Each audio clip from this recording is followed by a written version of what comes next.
On 10th of March 1629, Speaker Finch tried to adjourn the House of Commons on the King's command, following a disagreement of Charles I's belief that by the royal prerogative he could govern without the advice and consent of Parliament.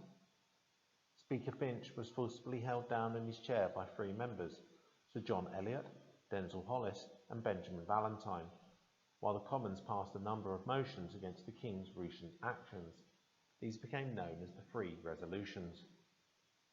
What we have covered so far are the longer-term causes of the conflict in Britain from the era of the Tudors and the legacy of the break of Rome and its impact on the relationship between Crown and Parliament. Though monarchs and Parliament have disagreed, there was a special failure between Charles I and his parliaments, one which will sour any attempt at compromise or solution. Having finished looking at Charles I's first 3 parliaments, we are moving on to the important era of Charles I's personal rule. This era has also been called the 11 Years' Tyranny by those who look less favourably on Charles. Nevertheless, it's up to you to decide how you view this era.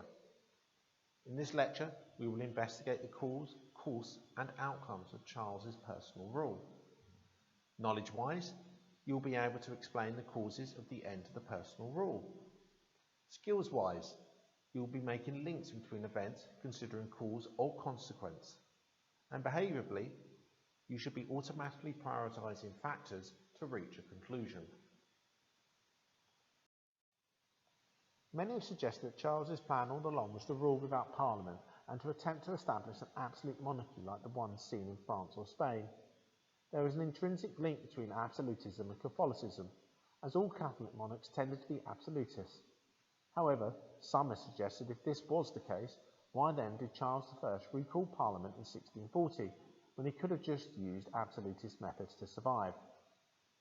Whatever you decide, it cannot be denied that between 1629 and 1637, Charles was an effective ruler. One of his first actions was to end the war with France in 1629 with the Treaty of Suza, and then in 1630 ending the war with Spain via the Treaty of Madrid. This reduced annual spending £500,000 a year to £70,000.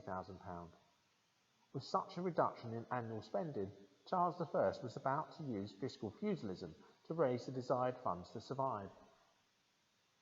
One of the most contentious was the selling of monopolies. Monopolies are put simply the exclusive control over a market. The Monopoly Statute of 1624 attempted to stop monopolies being granted. However, Charles exploited a loophole which meant Charles could grant to companies rather than individuals.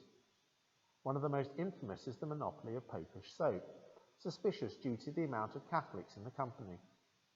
This raised £29,000 as an example for the royal coffers. Secondly, Charles declared the boundaries of forests to be of those laid out by Henry II 450 years previously. This meant anyone within those boundaries was a tenant of the king. This raised about £40,000. Thirdly, the use of the restraint of knighthood. This exploited the fact that any man worth over £40 per annum should have been knighted at Charles's coronation. Normally, there was a time limit. This was ignored. So if you were not knighted, they were fined. 9,000 individuals were charged with this. Approximately £170,000 was raised by this method. However, the most heinous of these finance-raising methods for the political nation was the use of a tax known as ship money. This was to be worth circa £200,000 per annum.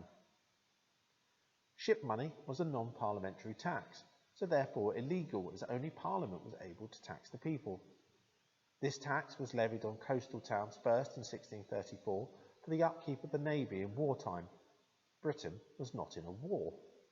It was argued to be used for the protection of trade ships against Barbary pirates. In 1635 it was extended inland to all towns and then made annual in 1636. It was highly successful, 90% collection rate up until 1637. With these methods, Charles was not in any financial issues, especially without any war. Those who tended to resist Charles's finance-raising methods were of Puritan persuasion. Puritans were Protestants who were on the extremes of their religious beliefs. Many were Calvinists.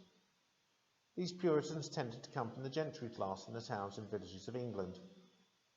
Initially negotiating religious freedoms with James I, they were now being pushed out of the involvement in the religious rights of England due to Charles's promotion of Arminianism. So the development of a standoff between the Calvinist Puritans and Arminian Anglicans began in earnest in the 1620s.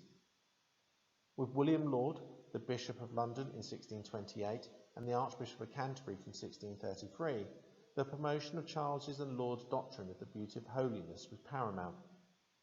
The fears of the Puritans, which saw Arminianism as one short step from Catholicism, were exacerbated by Queen Henrietta Maria's ability to worship as a Catholic freely. For Charles, he was a Protestant. He was not a Catholic. However, he did prefer the appearance of Catholicism in ritual. He liked the style and felt all should too.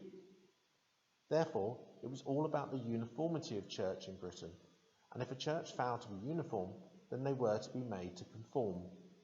Uniformity and conformity were Charles and Laud's policy. The nobility and Puritan gentry were the first to react and resist to Charles's financial methods.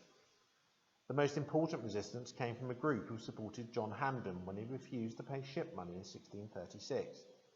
The leaders of the group, who remained in contact via their trading company, were John Pym, the Earl of Warwick, the Duke of Bedford, Lord Say and Searle, and a lawyer called Oliver St. John. The case was taken to court, and in early 1638 it was unsurprising that the Court of the King's Bench ruled 7-5 in the King's favour. The population was hostile to the decision, which was only a majority of 2. By 1637, Laud's influence had grown to cover the prerogative court of the High Commission. Three Puritan writers were fined £5,000, had their ears cut off, branded and imprisoned at the King's pleasure for spreading rumours, for example, that Laud was a Catholic. Prynne, Baswick and Burton, along with writers such as John Lilburne, became figureheads of resistance movements at the end of the 1630s. However, surprisingly, it was not the issue of finance and religion in England that saw the return of Parliament in 1640. It was the issue of religion and finance with regard to Scotland.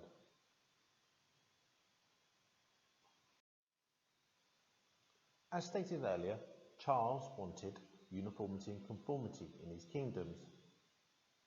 With Scotland, Charles acted quickly, revoking the gifting of crown lands since 1540 by the Act of Revocation. That meant any land given out as gifts to Scottish nobles returned to the king.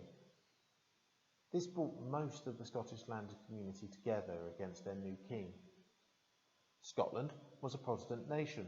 Unlike England, which followed the Jacobean settlement, it was deeply Calvinist, removing bishops and the hierarchy of the church. So, when in 1626 Charles ordered the observation of his father's 1618 Articles of Perth, which saw kneeling at communion, observation of holy days, private baptism, private communion and confirmation by bishops, the alienation of the religious population of Scotland had begun. What was even more insulting to the Scottish was the fact this Scottish king did not arrive in Scotland until 1633 for his coronation. As an absentee king, Charles was interfering with the running of Scotland. When he did arrive for his coronation, the service was led by the new Bishop of Edinburgh, and he announced his plan to introduce a new prayer book and impose new canons, changes to church law, in 1636. The canons saw the movement of the altar in all churches to the front, the forcing of the wearing of surplices by priests to differentiate from the laity, and the end of improvised prayer. The introduction of the Scottish prayer book was deemed offensive and angered the Scottish Protestants. They were not going to take this lying down. Rebelling in 1637 at St Giles's Cathedral, the Scottish signed a national covenant throughout 1638 against the imposition of an English-style church in Scotland. Then, in 1639, with Charles ignoring the Scottish problem, readied to invade. This proved to be the turning point in Charles's personal rule. The First Bishops' War began mid-May 1639. and by July 1639 the Treaty of Berwick saw it come to a shaky close. Charles needed funds, called his friend and advisor from Ireland, Thomas Wentworth, who advised the king that the only way to raise the type of money he needed was to call a parliament. Charles called a parliament, and in April 1640 it met for the first time. Known as the Short Parliament because it lasted 3 weeks, it was more concerned with the issues of the personal rule of 1629 to 1640, and why Charles deemed fit to rule without a parliament. This just reminded Charles why he dissolved it in the first place. Both Scotland and England ready for a reigniting of war which came in October 1640. Charles's poorly trained and unruly soldiers were defeated at the Battle of Newburn, and the Scots occupied Newcastle, a key coal-producing town at the time. The subsequent Treaty of Ripon saw Charles have to pay the Scottish £850 a day while they occupied Newcastle. Charles had no option but to recall a parliament to pay the Scottish their money. Having finished looking at Charles's personal rule, you need to complete the associated material to ensure consolidation and extension of your knowledge. In this lecture, we have looked at the causes, course and outcome of Charles's personal rule. Knowledge-wise, you need to be able to explain the causes of the end of the personal rule. Skills-wise, you should be making links between events and considering cause or consequence, and behaviourally, you should be automatically prioritising factors to reach a conclusion. Complete the associated materials, and if needed, re-listen to this lecture to ensure the complicated events are solidified in your mind.